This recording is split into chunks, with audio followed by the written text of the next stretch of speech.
ஆதி பாரதியில இன்னைக்கு செம்மையான ஒரு ஆப்பு வைக்க போறாங்க ஸ்வேதா. ஓகே ஃப்ரெண்ட்ஸ், நம்ம இப்ப கதைக்குள்ள போயிடலாம். ஸ்வேதாக்கோ பயங்கர கோவம். அவங்க என்ன பண்றாங்கன்னா, அவங்க ரூமுக்கு வந்து பெட்ல இருக்கிற பெட் ஸ்ப்ரெட்டு, போர்வை, தலகாணி, அங்க இருக்க பொருட்கள் எல்லாத்தையும் தூக்கி தூக்கி வீசி எரிஞ்சிட்டு இருக்காங்க. அப்ப வேக வேகமா ஓடி வராரு. மா என்னம்மா பண்ணிட்டு இருக்க அப்படின்னு அறிவு கேட்கிறாரு. கரெக்டா சத்தம் கேட்டு வேகமா ஓடி வந்து டொப்புக்கடின்னு அறிவு மேல இடிக்கிறாங்க பார்வதி. ஏய் நீ வேற ஏண்டி சும்மா இரு அப்படின்னு சொல்லிட்டு இருக்காங்க. ஏமா இப்படி பண்ணிட்டு இருக்க, என்னப்பா பண்றது? அப்புறம் பாத்தீங்கல்ல என்ன பண்ணி வச்சிருக்காங்கன்னு அத்தை அவங்களுக்கே சப்போர்ட் பண்ணி பேசிட்டு இருக்காங்க. நம்ம பண்ணதெல்லாம் சுத்தமா மறந்துட்டாங்களாப்பா? மாமாக்காக நம்ம என்னென்ன பண்ணிருக்கோம், ஆனா அத்தை அதை எல்லாத்தையுமே மறந்துட்டு இப்ப அவங்களுக்கு சப்போர்ட்டா பேசிட்டு இருக்காங்க.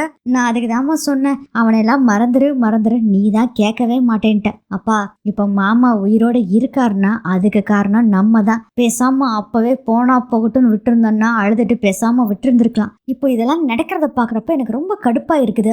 ஸ்வேதா சொன்னோடனே அறிவு சொல்றாரு, இங்க பாருமா, ஒண்ணு இது வேணும்னா அதுக்கு என்ன செய்யணும் ஏது செய்யணும்னு முயற்சி செய்யணும். இல்லையா அதை தூக்கி போட்டு போட்டு வேற வேலையை பார்க்கணும் அப்படின்னு சொல்றாங்க அறிவு. அப்பா நான் சொல்ற மாதிரி செய்யுங்க. பாரதி ஆதி 2 பேரும் இங்க திரும்பி வரக்கூடாது. அதுக்கு என்ன பண்ணணுமோ பண்ணுங்க அப்படின்னு சொல்றாங்க ஸ்வேதா. உடனே அறிவு என்ன பண்றாருன்னா போன் எடுத்து யாருக்கிட்டயோ பயங்கரமா பேசுறாரு. என்னென்ன செய்யணும் அப்படிங்கிற விஷயத்த சொல்றாரு. இதை கேட்டு அதிர்ச்சியில நின்றுட்டு இருக்கிறாங்க. பயங்கர பதட்டமா வேற இருக்காங்க அந்த விஷயத்த கேட்டு பார்வதி. அடுத்ததே நம்ம பாரதி ஆதியை காமிக்கிறாங்க. ஒரு மலை உச்சியில நின்று பாரதி ஆதி ஆதி அப்படின்னு கூப்பிட்டு இருக்காங்க. ஆதி சொல்றாங்க, நீ குழந்தை மாதிரியே ஆயிட்ட பாரதி, ரொம்ப சந்தோஷமா இருக்கு அப்படின்னு சொல்றாங்க. ஆதி இது மாதிரி டூர் வரணும், இது மாதிரி மழையில் நின்று சத்தம் போடணும் அப்படிங்கறதுல சின்ன வயசு ஆசை ஆதி அப்படின்னு சொல்லிட்டு, சரி நீங்களும் சத்தம் போடுங்க அப்படிங்கிறாங்க. நமக்கெல்லாம் இது செட் ஆகாது பாரதி அப்படின்னு சொல்றாங்க. அது இப்ப நீங்க சொல்லுவீங்க பாருங்க அப்படின்னு சொல்லிட்டு உடனே என்ன பண்றாங்கன்னா ஆதி ஐ லவ் யூ அப்படின்னு சத்தம் போடுறாங்க. எக்கோவும் பயங்கரம் அடிக்குது. இது சொல்லுங்க ஆதி அப்படிங்கிறாங்க. இல்ல பாரதி நான் சொல்ல மாட்டேன், இங்க எல்லாரும் பாக்குறாங்க அப்படிங்கிறாங்க. அப்புறம் இன்னொரு விஷயத்த சொல்றாங்க, நான் ரூம்ல கேட்டேன், நீ இது சொல்லவே மாட்டேன்னு சொல்லிட்டு இத்தனை பேர் பாக்குறப்ப சொல்லிட்டு இருக்க அப்படின்னு சொல்றாங்க. திரும்ப திரும்ப நம்ம பாரதி இதவே சொல்லிட்டு இருக்காங்க.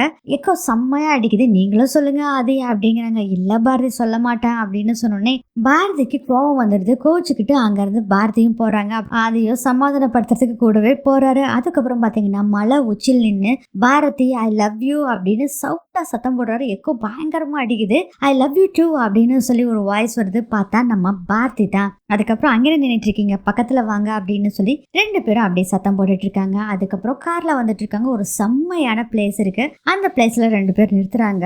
பாரதி இது செம்மையா இருக்குல்ல இந்த பிளேஸ். ஆமா ஆதி, அப்படி புதுசா பிறந்த மாதிரி இருக்கு ஆதி இந்த இதை பாக்குறப்போ அப்படின்னு சொல்றாங்க பாரதி. ஆதி சொல்றாரு, பாரதி நான் ஒரு முடிவு பண்ணிருக்கேன் பாரதி, எப்படியும் வருஷத்துல ஒரு 2-3 தடவை நம்ம இது மாதிரி வெளியே வரணும். பாரதி நம்ம தமிழையும் மறக்காம கூட்டிட்டு வரணும் அப்படின்னு சொல்றாங்க. ஆமா அதை கூட்டிட்டு வரணும் அப்படின்னு சொல்லிட்டு நம்ம ஒரு செல்ஃபி எடுத்துக்கலாமா அப்படின்னு சொல்லி ஒரு செல்ஃபி எடுக்கிறாங்க. இன்னொரு இடத்த பாக்குறாங்க. இந்த இடம் ரொம்ப நல்லா இருக்கு, செல்ஃபி எடுக்கலாம் இருங்கன்னு சொல்லிட்டு மோட மாத்திட்டு இப்படின்னு நிமிந்து பாக்குறாங்க. பார்த்தாங்க ஆதியை காணோம். ஆதியை காணோன்னு பதறி போயிடுறாங்க பாரதி. ஆதி ஆதி அப்படின்னு கூப்பிடுறாங்க. ஆதி வரவே இல்லை. அதே விளையாடாதீங்க ஆதி, ஆதி வந்துருங்க ஆதி அப்படின்னு சொல்றாங்க. ரொம்ப நேரம் சத்தம் போட்டுட்டே இருக்காங்க. அதுக்கப்புறம் பின்னாடி வந்து பயப்படுத்துறாரு ஆதி. கோவம் வந்துருது பாரதிக்கு. என்ன விளையாட்டு இப்படியா பண்ணுவீங்க அப்படின்னு கேக்குறாங்க. என்ன பாரதி நீங்க ஆபீஸ்ல அவ்வளோ பெரிய விஷயத்தவே லெஃப்ட்ல கையில அசால்ட்டா முடிச்சிடுறீங்க, இது போய் பயந்துக்கிட்டீங்களே அப்படின்னு சொல்றாங்க ஆதி. அதுக்கு பாரதி சொல்றாங்க, இங்க பாருங்க நான் தொலைஞ்சு போய் நீங்க தேடி இருந்தீங்கன்னா உங்களுக்கு தெரியும் அப்படின்னு கோவிச்சுட்டு போய் உக்காந்துக்கிறாங்க பாரதி. கொஞ்ச நேரத்துல நம்ம தமிழ் கால் பண்றாங்க. வீடியோ கால்ல வர்றாங்க. அப்பா எங்கம்மா அப்படின்னு கேக்குறாங்க. ஏண்டி இங்க ஒருத்தி குத்துக்கல்லு மாதிரி உட்காந்து பேசிக்கிட்டு இருக்கேன், உங்க அப்பாவை கேக்குறேன் அப்படின்னு சொல்லும் போதே ஹாய் தமிழ் அப்படிங்கிறாங்க. அப்பா எப்படிப்பா இவங்களை வச்சு சமாளிக்கிறீங்க? அது பரவாயில்ல விடு தமிழ், நான் சமாளிச்சுக்குவேன் அப்படின்னு சொல்றாரு. என்னடி அப்பாவும் பொண்ணும் சேர்ந்துக்கிட்டு என்ன கிண்டல் அடிச்சிட்டு இருக்கீங்களா அப்படின்னு சொல்லிட்டு இருக்காங்க. சரி சரி உங்க சண்டையெல்லாம் நிறுத்திக்கிங்க, உங்ககிட்ட ஒரு முக்கியமான விஷயம் சொல்லணும். அப்பா ரொம்ப தேங்க்ஸ் அப்படின்னு சொல்றாங்க. தமிழ் நம்ம 2 பேரும் தேங்க்ஸ் சாரி எல்லாம் சொல்லிக்க கூடாதுன்னு சொல்லியிருக்கேன்ல. இல்லப்பா இது தேங்க்ஸ், ராணிகா மாதிரி ஒரு சூப்பரான அக்காவை என்கிட்ட கொண்டு வந்து விட்டதுக்கு ரொம்ப தேங்க்ஸ் பா, நான் ரொம்ப ஜாலியா இருக்கேன். டைம் போறது எனக்கு தெரியலப்பா, அப்படின்னு சொல்றாங்க. இவங்க பேசிட்டு இருக்கும் போதே ஆதி பாரதி தோல்ல கை வைக்கிறாங்க, புடிச்சு தள்ளி விட்டுறாங்க. இப்படியே 2 பேரும் சண்டை போட்டுட்டு இருக்காங்க. சரி எங்களுக்கு டைம் ஆச்சு அப்படின்னு சொல்லிட்டு போனை கட் பண்ணிடுறாங்க தமிழ். அதுக்கப்புறம் ஆதி என்ன பண்றேன்னா அப்படி தோல்ல சாயிறாரு, புடிச்சு தள்ளி விடுறாங்க, கை மேல கை போடுறாங்க, தள்ளி விடுறாங்க. அப்புறம் எப்படியோ சமாதானம் ஆகி 2 பேரும் கார்ல வர்றாங்க. ஒரு கடை இருக்கு, அந்த கடையில ஃப்ரூட்ஸ் வாங்கி சாப்பிடலாம்னு சொல்லிட்டு 2 பேரும் வந்து நிக்கிறாங்க. ஃப்ரூட்ஸ் வாங்கி ஆதி பாரதிக்கு ஊட்டி விடுறாங்க, பாரதி ஆதிக்கு ஊட்டி விடுறாங்க. இப்படி 2 பேரும் சாப்பிட்டுட்டு இருக்கும் போது ஒரு போன் கால் வருது. ஆதிக்கு பேச போயிடுறாங்க. பாரதி சாப்பிட்டுட்டு இருந்தவங்க திடீர்னு கழுத்துல கைய வைக்கிறாங்க. அங்க தாலிய காணோம், பதறி போயிடுறாங்க.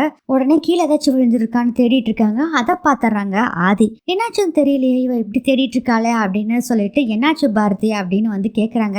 தாலிய காணோம் அப்படின்னு சொல்றாங்க. இவங்களும் கடையில காருக்குள்ள எல்லா பக்கம் தேடுறாங்க, காணோம். இந்த கடையில ஒரு பையன் இருப்பான், அந்த ஃப்ரூட்ஸ் வாங்கின கடையில. அந்த பையன் வந்து என்ன விஷயம் ஆச்சுக்கா, என்னாச்சு அப்படின்னு கேக்குறாங்க.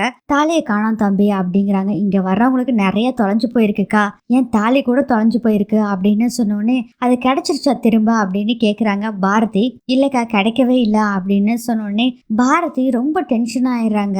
அது எனக்கு ரொம்ப பயமா இருக்கு அப்படின்னு சொல்லிட்டு முன்னாடி இந்த வாசு விஷயத்துல நடந்ததுல அதெல்லாம் நினைச்சு பார்த்துட்டு ஃபீல் பண்ணிட்டு இருக்காங்க. பாரதி இதெல்லாம் ஒரு சின்ன விஷயம் பாரதி, இதுக்கு எதுக்கு இப்படி பெருசு பண்ணிக்கிறீங்க?